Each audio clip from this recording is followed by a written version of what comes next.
இல்ல ஏறிக்கையா ஏறிக்கையா ரிக்ஷாவில் எத்தனை பேர் ஏறினாலும் பஞ்சர் இல்ல எங்களை போடிச்சவ ஏறி அடக்க முடியுமா ஏறித்தான் பாறையா என்ன ஜெயிக்க முடியுமா பள்ளம் மேடு உனக்கு தெரியுமா போட்டி வேணும் அம்மா ஏறிக்கையா ரிக்ஷாவில் எத்தனை பேர் ஏறினாலும் பஞ்சர் இல்ல ஏறிக்கையா ரிக்ஷாவில் எத்தனை பேர் ஏறினாலும் பஞ்சர் இல்ல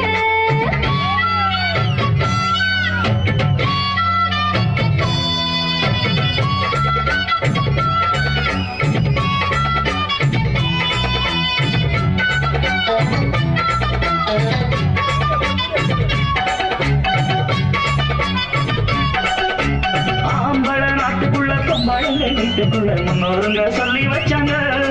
உன்ன மூலையில தள்ளி வச்சாங்க